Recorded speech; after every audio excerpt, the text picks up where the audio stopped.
ಮಹಾಕುಂಭಮೇಳಕ್ಕೆ ನಮ್ಮ ಪರಿವಾರದೊಟ್ಟಿಗೆ ಹೋದ ಅನುಭವವನ್ನು ಇಲ್ಲಿ ಶೇರ್ ಮಾಡ್ತಾ ಇದ್ದೀನಿ. 4:50ಕ್ಕೆ ಸೋಮವಾರ ನಾವು ಬಸಂತ ಪಂಚಮಿ ದಿನ ನಾವು ಪ್ರಯಾಗ್ರಾಜನ ರೀಚ್ ಆದ್ವಿ. ಬಸ್ಸಲ್ಲಿ ಹೋಗಿದ್ದು. ಬಸ್ಸಿನ ಪ್ರಯಾಣದ ಕುರಿತು ಒಂದು ದೊಡ್ಡ ವಿಡಿಯೋನೇ ಹಾಕಿದ್ದೀನಿ, ಬೇಕಾದರೆ ಅಲ್ಲಿ ನೋಡ್ಕೊಳ್ಳಿ. ಅಲ್ಲಿ ರೀಚ್ ಆಗಿದ ತಕ್ಷಣ ಅಲ್ಲಿ ಒಂದು ಸ್ಟ್ಯಾಂಡಲ್ಲಿ ಎಲ್ಲ ವೆಹಿಕಲ್ಸನ್ನು ಸ್ಟಾಪ್ ಮಾಡಿಸಿದ್ರು. ಅಲ್ಲಿ ನಾವು ಇಳ್ಕೊಂಡು ಒಂದಷ್ಟು ಮುಂದಕ್ಕೆ ಬಂದಿದ್ದ ತಕ್ಷಣ ನಮಗೆ ಆಟೋಸು ಮತ್ತು ಟೂ ವೀಲರ್ಸು ರೆಡಿಯಾಗಿ ನಿಂತಿರುತ್ತೆ. ನಮ್ಗೆ ಯಾವುದು ಅನುಕೂಲ ಅನಿಸುತ್ತೋ ಅಂಥದ್ದನ್ನು ಗಾಡಿನ ತೊಗೋಬೋದು. ಆಟೋ ಆದರೆ ಒಬ್ಬೊಬ್ಬರಿಗೆ 50 ರೂಪಾಯಿ ಆ ರೀತಿಯನ್ನು ಕೇಳ್ತಿದ್ರು. ಟೂ ವೀಲರ್ಸ್ ಆದರೆ ಒಬ್ಬರಿಗೆ 100 ರೂಪಾಯಿ. ಅದಕ್ಕೂ ಇದಕ್ಕೂ ವ್ಯತ್ಯಾಸ ಒಂದೇ. ಆಟೋ ಅವ್ರಿಗೆ ಆದರೆ ಒಂದಷ್ಟು ದೂರದವರೆಗೆ ಮಾತ್ರ ಅಲೋ ಮಾಡ್ತಾರೆ, ಆಮೇಲೆ ಮುಂದಕ್ಕೆ ಹೋಗೋಕ್ಕಾಗಲ್ಲ, ಬ್ಯಾರಿಕೇಡ್ ಹಾಕಿಬಿಟ್ಟು ಅಡ್ಡ ಇಟ್ಬಿಟ್ಟಿರ್ತಾರೆ. ಟೂ ವೀಲರ್ ಆದರೆ ಸ್ವಲ್ಪ ಮುಂದೆ ಇನ್ನೂ ಹತ್ತಿರ, ಅಂದರೆ ಘಾಟಿಗೆ ಹತ್ತಿರಕ್ಕೆ ಹೋಗ್ಬೋದು. ಹಾಗಾಗಿ ಆ್ಯಕ್ಚುಲಿ ನಾವು ಬೋಟ್ ಕ್ಲಬ್ಗೆ ಹೋಗಬೇಕು ಅಂತ ನಾವು ಅವರನ್ನು ವಿಚಾರಿಸಿದ್ವಿ. ಆದರೆ ಅವ್ರು ಹೇಳಿದರು, ನೀವು ಬಂದಿರೋದು ಇನ್ನೊಂದು ಭಾಗಕ್ಕೆ, ಬೋಟ್ ಕ್ಲಬ್ ಇರೋದೇ ಇನ್ನೊಂದು ಕಡೆ. ಯಾಕಂದರೆ ನಾವು ಸುಮಾರು ವೀಡಿಯೋಸಲ್ಲೆಲ್ಲ ಕೇಳಿದ್ವಿ, ತುಂಬ ದೂರ ನಡಿಬೇಕು ಈ ಥರ ಎಲ್ಲ ಅಂತ. ಬೆಸ್ಟ್ ಅಂದರೆ ಬೋಟಲ್ಲಿ ಹೋಗ್ಬಿಡೋಣ ಅಂತ ಅಂದ್ಕೊಂಡು ವಿಚಾರಿಸಿದ್ದು. ಆಗ ಆ ರೈಡರ್ಸ್ ಹೇಳ್ತಿದ್ರು, ಒಂದು ಗಾಡಿಯಲ್ಲಿ ಕರ್ಕೊಂಡು ಹೋಗ್ತಿರೋರು, ಇಲ್ಲ ಮೇಡಮ್ ಅದು ಇನ್ನೊಂದು ಭಾಗದಲ್ಲಿದೆ, ನೀವು ಅಷ್ಟು ದೂರ ಹೋಗೋಕ್ಕೆ ಬದಲು ತುಂಬ ಹತ್ತಿರ ಅರೇಲ್ ಘಾಟಿಗೆ ಬಂದಿದ್ದೀರಾ, ಹಾಗಾಗಿ ಇದೇ ಬೆಸ್ಟ್ ರೂಟ್ ಅಂತ ಹೇಳಿ ಕರ್ಕೊಬಂದರು. ಒಂದು 5-6 ಕಿಲೋಮೀಟ್ರು, ಅಥವಾ ನನಗೆ ಎಕ್ಸಾಕ್ಟಾಗಿ ಎಷ್ಟು ಕಿಲೋಮೀಟ್ರ್ ಬಂದ್ವಿ ಟೂ ವೀಲರಲ್ಲೇ ಅಂತ ಗೊತ್ತಾಗಲಿಲ್ಲ, ಬಟ್ ಸುಮಾರು ದೂರ ಇದೆ. ಅಲ್ಲಿಂದ ಹತ್ತಿರದವರೆಗೂ ಬಿಟ್ಟ ಮೇಲೆ ನೋಡಿ ನಾವೀಗ ಘಾಟನ್ನು ಹುಡ್ಕೊಂಡು ಹೋಗ್ತಿದ್ದೀವಿ. ಅದರಲ್ಲೂ ಸ್ಪೆಷಲಿ ಇಲ್ಲಿರುವಂಥ ಪೊಲೀಸವ್ರ ಹತ್ರ ನಾವು ಒಂದೇ ಕೇಳಿದ್ದು, ನಮಗೆ ಬೋಟ್ ಬೇಕು, ಎಲ್ಲಿ ಸಿಗುತ್ತೆ ಅಂತ. ನೋಡಿ ಎಲ್ಲ ಕಡೆನೂ ಅವರು ಒಂದು ಬೋರ್ಡ್ಗಳನ್ನು ಹಾಕಿದ್ದಾರೆ. ಮತ್ತು ಒಂದು ದೊಡ್ಡ ಜಗಮಗ ಅಂತ ಹೊಳಿತಾ ಇದೆ ನೋಡಿ. ಇದಿಷ್ಟೂ ಒಂದು ಸಂಗಮ ಕ್ಷೇತ್ರ ಅಂತ ಹೇಳ್ಬೋದು. ಬಹಳ ತುಂಬ ವ್ಯವಸ್ಥಿತವಾಗಿ ಮಾಡಿದ್ದಾರೆ. ನಾವು ಏನೇನೋ ಅಂದ್ಕೊಂಡು ಭಯ ಬಿಟ್ಕೊಂಡು ಮನೇಲಿ ಯೋಚನೆ ಮಾಡ್ತಿದ್ವಿ ಹೇಗೋ ಏನೋ ಅಂತ, ಅದು ಸುಮಾರು ವಿಡಿಯೋಗಳು ನೋಡಿ. ಬಟ್ ನಿಜವಾಗ್ಲೂ ಅಲ್ಲಿ ಹೋದಾಗಲೇ ಬಹಳ ಖುಷಿಯಾಯಿತು. ಏನು ಆ ಥರ ಕಷ್ಟ ಅನ್ನಿಸ್ಲಿಲ್ಲ. ಗಾಡಿಗಳ ವ್ಯವಸ್ಥೆ ಇದೆ, ಆದರೆ ತುಂಬ ಜನ ನಡ್ಕೊಂಡೇ ಬರ್ತಿದ್ರು ನೋಡಿ. ಎಲ್ಲರೂ ಸುಮಾರು ಊರುಗಳಿಂದ ಬಂದವರೆಲ್ಲ ನಡ್ಕೊಂಡು ಇದು ದೇವರ ಜಪ ಹೇಳ್ಕೊಳ್ತಾ ಹರ ಹರ ಮಹಾದೇವ್ ಅಂತ ಹೇಳ್ತಾ ಅವ್ರು ಬರ್ತಿದ್ರು. ಇಲ್ಲಿ ನೀವು ನೋಡ್ಬೋದು ಒಂದಷ್ಟು ಯಾವ್ಯಾವ ಘಾಟ್ ಅಥವಾ ಇದಕ್ಕೆ ಹೋಗಬೇಕು ಅಂತ, ಘಾಟ್ಗಳಿಗೆ ಅಥವಾ ಸೆಕ್ಟರ್ಗೆ ಹೋಗಬೇಕಂದ್ರೆ ಇಲ್ಲಿ ಹಾಕಿದ್ದಾರೆ. ಅದನ್ನು ನೋಡ್ಕೊಂಡು ಹೋಗ್ಬೋದು. ಒಂದು ಫೋಟೋ ತೊಗೊಂಡು ಇಟ್ಕೊಂಡು ಚೆಕ್ ಮಾಡ್ಕೊಂಡು ನಾವು ಹೋಗ್ಬೋದು. ನೋಡಿ, ಇದು ಅರ್ಲಿ ಮಾರ್ನಿಂಗು, ಬೆಳಗ್ಗಿನ ಜಾವ ನಾವು ರೀಚ್ ಆಗಿದ್ದು. ಎಷ್ಟು ಒಂಥರ ಪ್ರಶಾಂತವಾಗಿತ್ತು ಆ ವಾತಾವರಣ ಅಲ್ಲಿ, ಅಂದರೆ ತುಂಬ ನೋಡೋದಕ್ಕೆ 2 ಕಣ್ಣು ಸಾಲದು ಅಂತ ಹೇಳ್ಬೋದು. ಲೈಟ್ ವ್ಯವಸ್ಥೆ ತುಂಬ ಚೆನ್ನಾಗಿತ್ತು, ಹಗಲು ಥರ ಕಾಣ್ತಾ ಇತ್ತು ನೋಡಿ. ಎಲ್ಲ ಬೋಟುಗಳು ರೆಡಿ ಇದೆ. ಯಾವುದೇ ಬೋಟನ್ನು ಅವರು ಇನ್ನೂ ಬಿಟ್ಟಿರಲಿಲ್ಲ, ಎಲ್ಲ ರೆಡಿಯಾಗಿ ಇತ್ತು. ಫಸ್ಟ್ ಬ್ಯಾಚು, ಸೆಕೆಂಡ್ ಬ್ಯಾಚು, ಈ ರೀತಿಯಾಗಿ ಬ್ಯಾಚ್ ವೈಸ್ ಬಿಡ್ತಾರಂತೆ. ಸೊ ಹಾಗಾಗಿ ನಾವು ಒಂದು ಬೋಟು ಮಾತಾಡ್ಕೊಂಡ್ವಿ. ಬೋಟಲ್ಲಿ ಹೋಗಬೇಕು ಅಂತಂದರೆ ಒಬ್ಬರಿಗೆ 500 ರೂಪಾಯಿ ಆ ರೀತಿ ಅವರು ತೊಗೋತಾರೆ. ನೀವು ವಿಚಾರಿಸಿ ಯಾವ ರೀತಿ ಅವ್ರು ಕೇಳ್ತಾರೆ ನೋಡ್ಕೊಂಡು ತೊಗೋಬೋದು. ಪುಟ್ಟ ಮೆಮರೀಸ್ ಇರಲಿ ಅಂತ ಅಲ್ಲಲ್ಲಿ ಫೋಟೋಸ್ ತೊಗೊಂಡಿದ್ದು ಇಲ್ಲಿ ಶೇರ್ ಮಾಡ್ತಿದ್ದೀನಿ. ನಾವು ಫಸ್ಟ್ ಬ್ಯಾಚಲ್ಲೇ ನಾವು ಒಂದು ಬೋಟನ್ನು ಹೈರ್ ಮಾಡಿಕೊಂಡು ಅದರಲ್ಲಿ ಹೋದ್ವಿ. ಸವಾರಿ ಅಂತ ಕೇಳಿದರೆ ಒಂದಷ್ಟು ಜನನ ಕೂರಿಸ್ಕೊತಾರೆ. ಸೊ ಹಾಗಾಗಿ 500 ತೊಗೊಂಡು ಅವರು ಕರ್ಕೊಂಡು ಹೋಗ್ತಾರೆ ನೋಡಿ. ಈಗ ಬೋಟಲ್ಲಿ ಹೋಗ್ತಾ ಇರೋದು. ತುಂಬ ಜನ ವೀಡಿಯೋಸಲ್ಲಿ ಯಾವ್ಯಾವುದೋ ವೀಡಿಯೋಗಳಲ್ಲಿ ನಾನು ಕೇಳಿದೆ, ನೋಡಿದ್ದೆ ಕೂಡ. ತುಂಬ ನೀರು ಹಾಗಿರುತ್ತೆ ಹೀಗಿರುತ್ತೆ, ತುಂಬ ಗಲೀಜು ಮಾಡಿರ್ತಾರೆ ಹಾಗೆ ಅಂತ. ಇದನ್ನು ನೋಡಿದರೆ ನಿಮ್ಗೇನು ಅನಿಸುತ್ತೆ ಹೇಳ್ರಿ? ಎಷ್ಟು ಸುಂದರವಾಗಿದೆ, ಎಷ್ಟು ಪ್ಯೂರಾಗಿದೆ ಅಂತ ಹೇಳ್ಬೋದು. ಯಾವುದೇ ರೀತಿಯ ಒಂದು ಕಲ್ಮಶ ಆ ಥರ ನೀರಲ್ಲಿ ಇಲ್ಲವೇ ಇಲ್ಲ ಅಂತ ಹೇಳ್ಬೋದು. ಅದು ನಾವು ಈಗ ಹೋಗ್ತಾ ಇರೋದು ಯಮುನಾ ನದಿಯಲ್ಲಿ. ಗಂಗಾ ನದಿ ಬಂದು ಇನ್ನೊಂದು ಕಡೆ ಇದೆ. 2 ಸೇರುವಂಥ ಜಾಗಕ್ಕೆ ಈಗ ನಮ್ಮನ್ನು ಬೋಟಲ್ಲಿ ಕರ್ಕೊಂಡು ಹೋಗ್ತಿದ್ದಾರೆ. ಬೋಟ್ ಪ್ರಯಾಣ ಒಂದಷ್ಟು ದೂರ ಇರುತ್ತೆ, ಸ್ವಲ್ಪ ದೂರ. ಆ ಮೀನ್ ಟೈಮಲ್ಲಿ ನಾನು ಒಂದಷ್ಟು ವಿಡಿಯೋ ಮಾಡಿಕೊಂಡೆ ನೋಡಿ. ಬೆಳಗಿನ ಸೂರ್ಯೋದಯ ನೋಡ್ಕೊಳ್ಬೋದು. ಬಸಂತ ಪಂಚಮಿ ವಿಶೇಷ ದಿನ, ಶಾಹಿ ಸ್ನಾನ ಮಾಡ್ಕೋಬೇಕು ಅಂತ ಹೇಳಿನೇ ನಾವು ಪ್ಲ್ಯಾನ್ ಮಾಡಿ ಇದೇ ದಿನ ಹೋಗಬೇಕು ಅಂತ ಬಂದಿದ್ದು ನೋಡಿ. ಇಲ್ಲಿ ಮಿಲ್ಟ್ರಿ ಅವ್ರದ್ದು ಕೂಡ ಅಲ್ಲಿ ಬೋಟ್ ಇದೆ. ಸುಮಾರು ದೋಣಿಗಳನ್ನು ಒಂದೇ ಸತಿ ಬಿಡೋದ್ರಿಂದ ಎಲ್ಲ ಒಟ್ಟೊಟ್ಟಿಗೆ ಹೋಗ್ತಾ ಇದ್ದೀವಿ ಅಂತ ಹೇಳ್ಬೋದು. ಸಂಗಮಕ್ಕೆ ಹೋಗಿ ಸ್ನಾನ ಮಾಡೋದೇ ವಿಶೇಷ ಅಲ್ವಾ. ಅಲ್ಲಿ ಯಮುನಾ, ಗಂಗಾ ಮತ್ತು ಸರಸ್ವತಿ ಈ 3 ನದಿಗಳ ಒಂದು ಸಂಗಮದಲ್ಲಿ ಸ್ನಾನ ಮಾಡಿದರೆ ನಮಗೆ ಆ ಒಂದು ಫಲ ಸಿಗುತ್ತೆ. ಹಾಗಾಗಿ ನೀವು ಹೋದರೂ ಅಷ್ಟೇ, ಎಲ್ಲಿ ಯಾವುದೇ ಒಂದು ಘಾಟ್ಗೆ ಹೋದ್ರೂ ಅಲ್ಲಿಂದ ಅಲ್ಲೇ ಸ್ನಾನ ಮಾಡಿದರೆ ಐದರ್ ನೀವು ಯಮುನಾದಲ್ಲಿ ಮಾಡಿರ್ತೀರ ಅಥವಾ ಗಂಗಾದಲ್ಲಿ ಮಾಡಿರ್ತೀರ. ಬೆಸ್ಟ್ ಅಂತಂದರೆ ಈ ಥರ ಬೋಟ್ ಹತ್ಕೊಂಡ್ರೆ ನಿಮ್ಮನ್ನ ಸರಿಯಾದ ಒಂದು ಸಂಗಮ ಸ್ಥಾನಕ್ಕೆ ಕರ್ಕೊಂಡು ಹೋಗ್ತಾರೆ.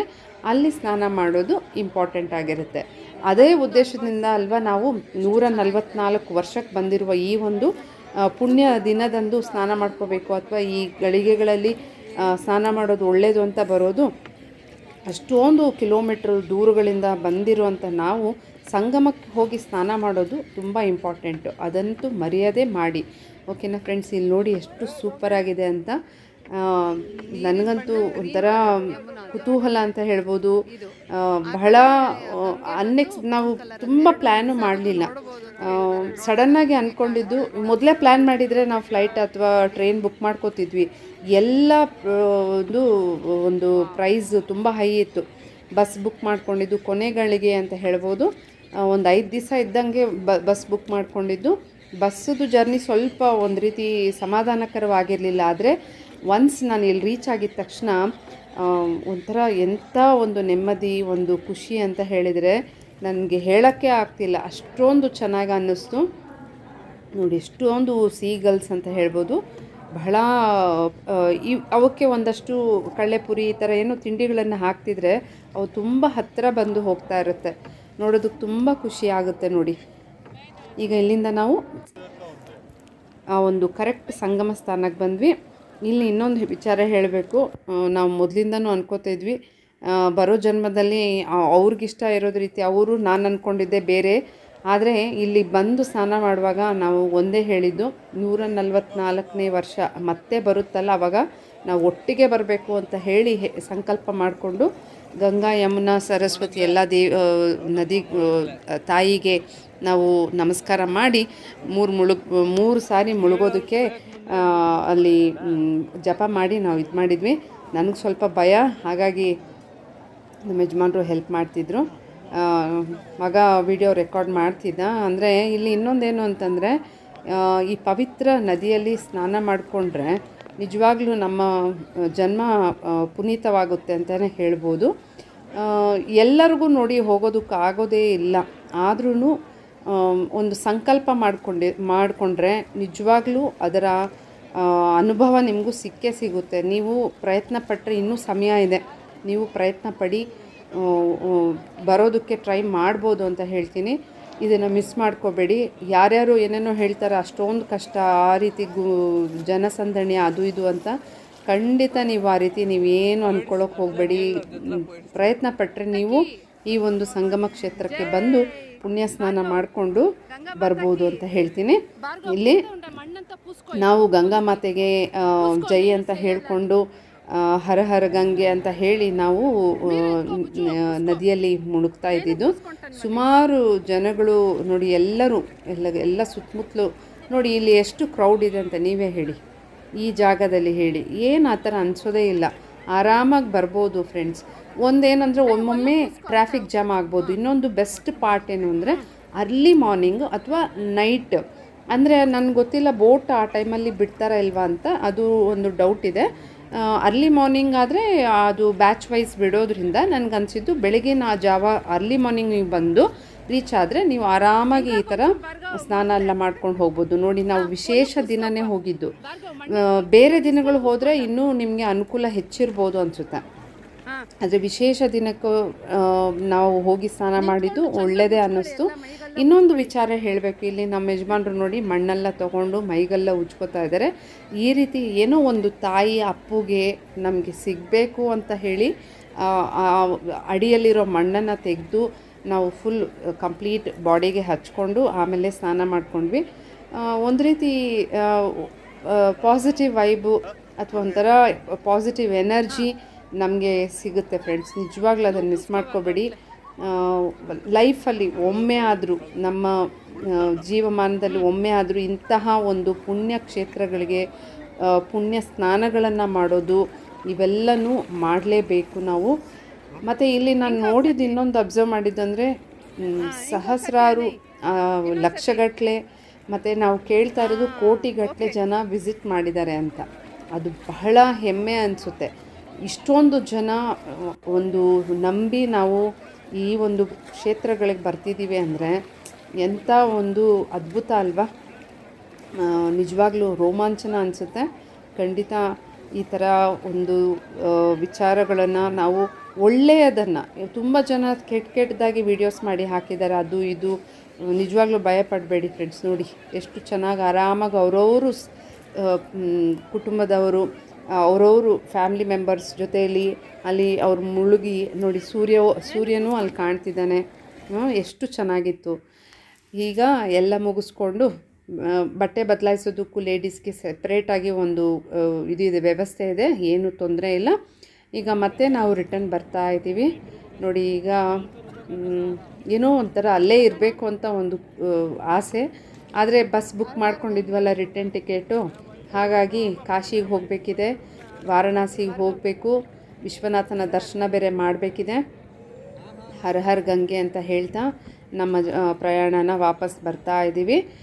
ಇನ್ನೊಂದು ಹೇಳಬೇಕು ಏನು ಅಂದರೆ, ಸ್ಪೆಷಲ್ ಡೇಸ್ ಹೋದರೆ ತುಂಬ ನೀವು ಅಲ್ಲಿ ಇಲ್ಲಿ ಸುತ್ತಾಡೋಕ್ಕಾಗೋದೇ ಇಲ್ಲ ಫ್ರೆಂಡ್ಸ್. ನಮ್ಗೆ ಗೊತ್ತಿರಲಿಲ್ಲ ಇದು. ನಾವು ಅಖಾಡಸ್ಗೆ ಹೋಗಬೇಕು ಅಂದ್ಕೊಂಡಿದ್ವಿ, ಸಾಧು ಸಂತರನ್ನೆಲ್ಲ ನೋಡಬೇಕು, ಮತ್ತು ಆ ಕಡೆ ಯಾವ ರೀತಿ ಇರುತ್ತೆ ಡೇರಾಗಳು ಇವೆಲ್ಲ ಅಂದ್ಕೊಂಡಿದ್ವಿ. ನಾವು ಅರೇಲ್ ಘಾಟ್ ಎಲ್ಲಿ ಇಳಿದಿದ್ವೋ ಅದರ ಆಪೋಸಿಟ್ ಇನ್ನೊಂದು ದಡದಲ್ಲಿ ನಮಗೆ ಆ ಎಲ್ಲ ಸೆಕ್ಟರ್ಸು ಅವೆಲ್ಲ ಸಿಗುವಂಥದ್ದು. ಸೊ ಎಲ್ಲ ಕಂಪ್ಲೀಟಾಗಿ ಬಂದಮೇಲೆ ಪೊಲೀಸವ್ರನ್ನ ಕೇಳಿದಾಗ ಅವ್ರು ಹೇಳಿದ್ದು, ಇವತ್ತಿನ ದಿನ ದೇವಸ್ಥಾನಗಳು, ಹನುಮಾನ್ ಮಂದಿರ, ನಾಗವಾಸುಕಿ ಮಂದಿರ, ಮತ್ತು ಇನ್ನೂ ಹಲವಾರು ಅದೇ ಹೇಳಿದ್ನಲ್ಲ ಸಾಧು ಸಂತರು ಇರುವಂತಹ ಸೆಕ್ಟರ್ಸ್ ಎಲ್ಲ ಇನ್ನೊಂದು ದಡದ ಆ ಕಡೆಗಿತ್ತು. ಸೊ ಅಲ್ಲಿಗೆ ಹೋಗಬೇಕು ಅಂತ ವಿಚಾರಿಸಿದಾಗ ಪೊಲೀಸರು ಹೇಳಿದ್ದು ಒಂದೇ ವಿಚಾರ, ಇವತ್ತಿನ ದಿನ ಯಾವುದೇ ಒಂದು ದೇವಸ್ಥಾನಗಳು ಓಪನ್ ಇಲ್ಲ, ಹಾಗಾಗಿ ನೀವು ವಾಪಸ್ ನಾವು ಹೋಗೋದೇ ಒಳ್ಳೆಯದು ಅನ್ನೋ ಥರ ಅವ್ರು ಹೇಳಿದರು. ಸೊ ಬೇರೆ ಮಾರ್ಗ ಏನೂ ಇಲ್ಲ, ಇನ್ನೇನು ಮಾಡೋಕ್ಕಾಗಲ್ಲ ಅಂತ ಹೇಳಿ ನಾವು ಅಲ್ಲಿಂದ ಪುನಃ ವಾಪಸ್ ಬರೋದೇ ಒಳ್ಳೆಯದು ಅಂದ್ಕೊಂಡ್ವಿ. ಇಲ್ಲಾಂದರೆ ಅವರು ಒಂದು ದಡದಿಂದ ಇನ್ನೊಂದು ದಡಕ್ಕೆ ಒಂದು ಸೇತುವೆ ಥರ ಮಾಡಿದ್ರಲ್ಲ, ಅದ್ರ ಮೇಲೆ ಹೋಗೋಣ ಅಂತಲೂ ಅಂದ್ಕೊಂಡಿದ್ವಿ. ಆದರೆ ಇವತ್ತಿನ ದಿನ ಯಾವುದೇ ಒಂದು ವ್ಯವಸ್ಥೆ ಇಲ್ಲ ಅಂತ ಹೇಳಿದರು. ಮತ್ತು ಅವರು ದೂರದಲ್ಲಿ ಒಂದು ಬ್ರಿಡ್ಜ್ ತೋರಿಸಿದ್ರು, ಆಮೇಲೆ ನಾನು ಅದು ತೋರಿಸ್ತೀನಿ. ನಾವು ಆ ಬ್ರಿಡ್ಜ್ ಮೇಲೇ ನಾವು ಪಾಸ್ ಆಗ್ತೀವಿ ವಾರಣಾಸಿಗೆ ಹೋಗೋದಕ್ಕೆ. ಸೊ ಆ ಬ್ರಿಡ್ಜನ್ನು ದಾಟಿ ಆ ಸೆಕ್ಟರ್ಗಳಿಗೆ ಹೋಗಬೇಕಂದ್ರೆ ಆ ಕಡೆ ಹೋಗ್ಬೋದು ಅಂತ ಹೇಳಿದರು. ಇಷ್ಟೊಂದು ಕ್ರೌಡ್ ಇದೆ ಮತ್ತು ಇಲ್ಲಿ ದೇವಸ್ಥಾನಗಳೆಲ್ಲ ಬಂದಿದೆ ಅಂತ ಅಂದಮೇಲೆ ನಾವು ಅಷ್ಟು ದೂರ ಹೋಗಿ ವಾಪಸ್ ಬರೋದಕ್ಕಿಂತ ಇಲ್ಲಿಂದ ನಾವು ವಾರಣಾಸಿಗೆ ಹೋಗ್ಬಿಡೋಣ ಅಂತ ಹೇಳಿ ಡಿಸೈಡ್ ಆದ್ವಿ. ಒಂದಷ್ಟು ಪಿಕ್ಚರ್ಸ್ ಫೋಟೋಸ್ಗಳನ್ನು ತೊಗೊಂಡ್ವಿ. ನೆನಪಿನ ಒಂದು ಬುತ್ತಿ ಬೇಕಲ್ವಾ. ನೋಡಿ ಎಷ್ಟು ಚೆನ್ನಾಗಿ ಕಾಣ್ತಾ ಇದ್ದೀವಿ ಅಂತ. ಈ ರೀತಿ ಪ್ರತಿಯೊಬ್ಬರೂ ಅಲ್ಲಿ ಸುಮಾರು ಜನ ಬಂದವರೆಲ್ಲನೂ ಗಂಧ ಒಂದು ಇದನ್ನೆಲ್ಲ ಕುಂಕುಮ ಎಲ್ಲ ಹಚ್ಚಿಸ್ಕೊಂಡಿದ್ರು. ಪ್ರತಿಯೊಬ್ಬರು ನೋಡಿ ಈಗ ವಾಪಸ್ ಹೋಗ್ತಾ ಇರೋದು. ನೋಡಿ ಇಲ್ಲಿ ವಾಪಸ್ ಹೋಗೋರಿಗೆ ತೊಂದರೆನೇ ಇಲ್ಲ. ಮತ್ತು ಸೈಡಲ್ಲಿ ನಿಮಗೆ ಪುಟ್ಟ ಪುಟ್ಟ ರೆಸ್ಟೋರೆಂಟ್ಗಳ ಥರ ಇರುತ್ತೆ, ನಿಮಗೆ ತಿಂಡಿ ಎಲ್ಲ ತಿನ್ನೋಕ್ಕೆ ಅನುಕೂಲತೆ ಅಲ್ಲಿದೆ ಅಂತ ಹೇಳ್ಬೋದು. ಈಗ ನಾವು ವಾಪಸ್ಸು ರೈಲ್ವೆ ಸ್ಟೇಷನ್ಗೆ ಹೋಗ್ತಾ ಇದ್ವಿ. ಆ್ಯಕ್ಚುಲಿ ಬಸ್ ಸ್ಟ್ಯಾಂಡಿಗೆ ಹೋಗಬೇಕಾಗಿತ್ತು. ಅಲ್ಲಿನ ಪೊಲೀಸ್ ಒಬ್ಬರು ಗೊತ್ತಿಲ್ಲ ಅದು ಏನೋ ಆಪತ್ ಬಾಂಧವ ಥರ ಅವರೇ ಏನು ಮಾಡಿದರು, ಒಂದು ಆಟೋ ನಿಲ್ಲಿಸಿ ನಾವು ವಿಚಾರಿಸಿದ್ವಿ ಅಷ್ಟೇ, ನಾವು ಈ ಥರ ವಾರಣಾಸಿಗೆ ಹೋಗಬೇಕು, ಹತ್ತಿರದ ಪ್ರೈವೇಟ್ ಬಸ್ ಸ್ಟ್ಯಾಂಡು ಎಲ್ಲಿ ಹೋಗಬೇಕು ಏನು ಅಂತ. ಅವ್ರು ಹೇಳಿದರು ಟ್ರೈನಲ್ಲಿ ಹೋಗಿ ಬೆಸ್ಟಾಗಿರುತ್ತೆ, ಸ್ಪೆಷಲ್ ಟ್ರೈನ್ಸನ್ನು ಗೌರ್ನಮೆಂಟ್ ಮಾಡಿದ್ದಾರೆ ಅಂತ ಹೇಳಿದರು. ಹಾಗಾಗಿ ನಿಮಗೆ ಆದಷ್ಟು ಹಾಫ್ ಆನ್ ಅವರ್ 1 ಅವರ್ಗೆ ಟ್ರೈನ್ ಸಿಗುತ್ತೆ ಬೆಸ್ಟ್ ಅಂತ ಹೇಳಿ ಅವರು ಒಂದು ಆಟೋ ನಿಲ್ಲಿಸಿ ಆಟೋ ಅಲ್ಲಿ ಹತ್ತಿಸ್ಬಿಟ್ಟು ಕಳಿಸ್ಬಿಟ್ರು. ಈಗ ಅದೇ ಆಟೋನಲ್ಲಿ ನಾವೀಗ ಹೋಗ್ತಾ ಇರೋದು. ಆಗಲೇ ಹೇಳಿದ್ನಲ್ಲ ಬ್ರಿಡ್ಜು, ಅದೇ ಬ್ರಿಡ್ಜು. ಇಲ್ಲಿ ಕೆಳಗಡೆ ನೀವು ನದಿ, ನನಗೆ ಗೊತ್ತಿಲ್ಲ ಇದು ಎರಡು ಸಂಗಮ ಆಗಿರೋ ಹೋಗ್ತಾ ಇರೋ ನದಿನ ನೀರ ಅಂತ ಗೊತ್ತಿಲ್ಲ, ಅಥವಾ ಬೇರೆ ಯಮುನಾ ನದಿ ಮಾತ್ರನ ಅಥವಾ ಗಂಗಾ ನದಿ ಮಾತ್ರ ಹರಿತಾ ಇದೆಯಾ ಗೊತ್ತಿಲ್ಲ. ಈ ಒಂದು ಬ್ರಿಡ್ಜು ಇದನ್ನು ಪಾಸ್ ಮಾಡ್ಕೊಂಡು ನಾವು ಇನ್ನೊಂದು ಕಡೆಗೆ ಒಂದಷ್ಟು ದೂರ ಪ್ರಯಾಣ ಮಾಡಿದ ಮೇಲೆ ವಾರಣಾಸಿಗೆ ಹೋಗುವಂತಹ ಒಂದು ಟ್ರೈನನ್ನು ನಾವು ಹತ್ಕೊಂಡ್ವಿ. ಸುಮಾರು ಸ್ವಲ್ಪ ಹೊತ್ತು ವೇಟ್ ಮಾಡಿದ್ವಿ, ಇಲ್ಲ ಅಂತಲ್ಲ. ಸ್ಪೆಷಲ್ ಟ್ರೈನ್ಸನ್ನು ಹಾಕಿದ್ದಾರೆ ಅಲ್ಲಿ ಗೌರ್ನಮೆಂಟು.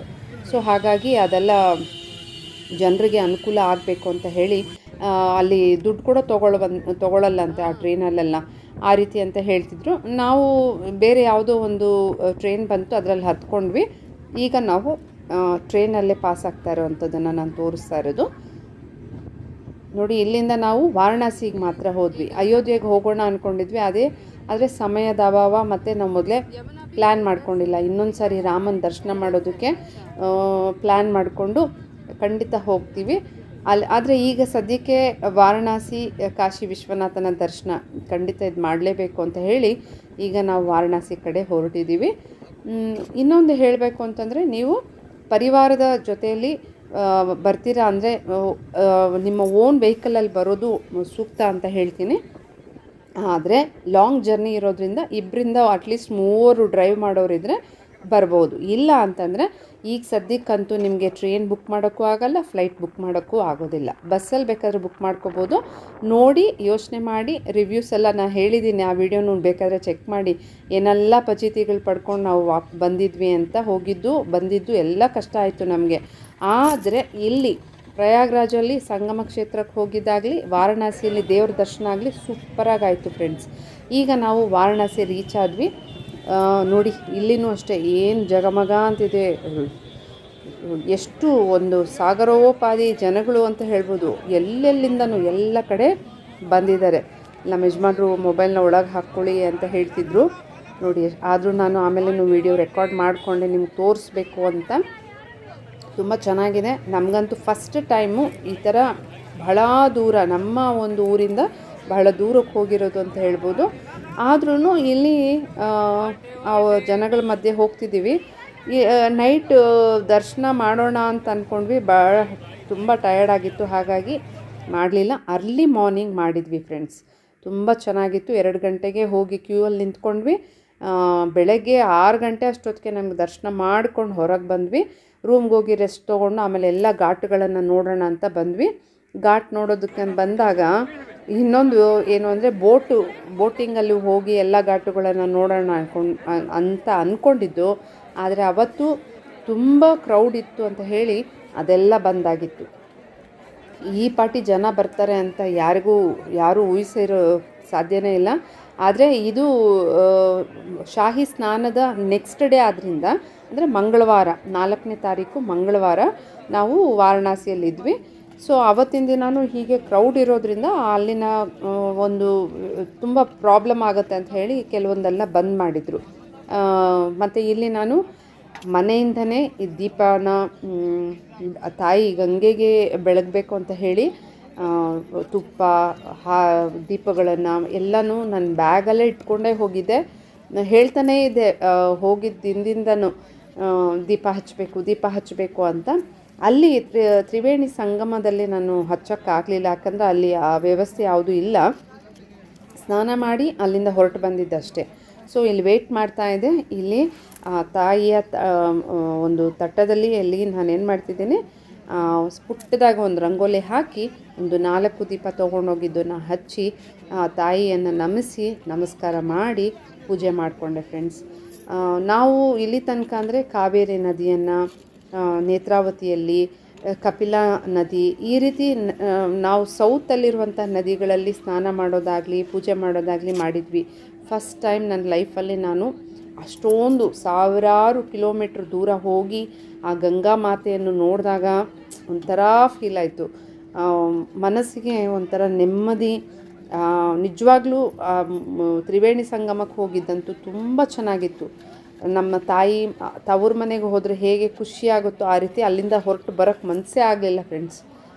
ಹೇಳಬೇಕು ಅಂತಂದರೆ ಒಂದು ದಿನ ನಿಜವಾಗ್ಲೂ ನೀವೆಲ್ಲ ಹೋದರೆ ಪ್ಲ್ಯಾನ್ ಮಾಡಿ ಸ್ಟೇ ಆಗಿ ಅಲ್ಲೇ ಉಳ್ಕೊಂಡು ಒಂದಿನ ಎಲ್ಲ ಸುತ್ತಾಡಿ ಆಮೇಲೆ ಬನ್ನಿ.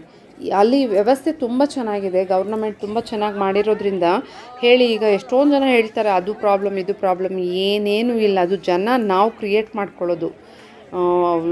ನಾವು ಮನ್ಸು ಮಾಡಿದರೆ ಯಾವ ರೀತಿ ಬೇಕಾದರೂ ಅಲ್ಲಿ ಹೊಂದ್ಕೊಂಡು ನಾವು ಇದ್ದು ಬರ್ಬೋದು. ಸೊ ಇಲ್ಲಿ ನೀವು ನೋಡ್ತಾ ಇರೋದು ಇದು ವಾರಣಾಸಿಯಲ್ಲಿ ಘಾಟಲ್ಲಿ ಪಾಸ್ ಆಗ್ತಾಯಿದ್ದೀವಿ.